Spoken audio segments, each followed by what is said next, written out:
I said Islam is concerned with more than yourself. Remember that? Islam by definition is concerned with more than yourself. If you say irka'u wasjudu wa'budu rabbakum, that's yourself. Make ruku', make sujood, be in a state of ibadah. But when he says waf'alul khair, do good, good helps who? Others. Now if you really want to be successful, then you have to help others. You have to do good for others. لَعَلَّكُمْ تُفْلِحُونَ, so you can be successful. But even if you do good for others, it's not for them, it's for who? Yourself. So our voluntary contributions in whatever way, shape or form are actually efforts to help our own selves.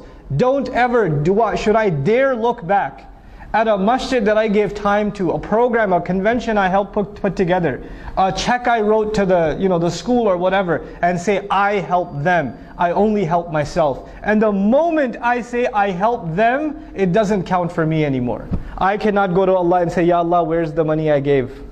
Allah will say, you already said it, you helped them. You didn't say you helped yourself. You can't have it both ways. Allah only takes one intention. So if you're going to give, whether you give time, whether you give money, whether you give effort, whether you give suggestions, if you're going to give, you better only expect returns from Allah. You expect anything from anyone else, Allah doesn't like to share intentions.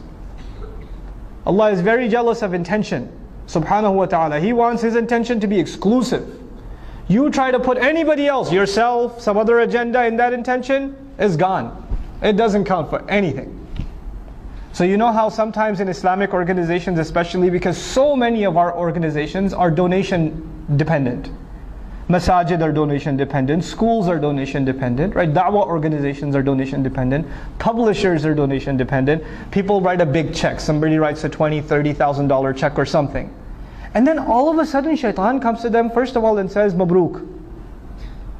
And then he says, hey, by the way, why don't you give them a suggestion about the color of the carpet? I mean, after all, you wrote a big check. You should at least have some weight in your opinion. And so you go and you give a suggestion. You didn't give a suggestion before you wrote the check, but all of a sudden, now your opinion just got $30,000 heavier. So you want to give an opinion. And you're expecting that your opinion will be taken a lot more seriously. Now why? Because you gave some money. Then your intention for giving the money was not Allah anymore. It was just to get your opinion to weigh a little more. That's all you will get out of that sadaqah. That's all you'll get. Is it worth it? Think about that. Just think about that. Before you ruin the sadaqat you give. In any cause. Wallahi, in any cause. Don't tie your contributions to expectations. If you want to have expectations, have them with Allah. Personally, when I ever write a sadaqah check, I just to remind myself, I just write a little word on top. Ma naqasa malum min sadaqatin.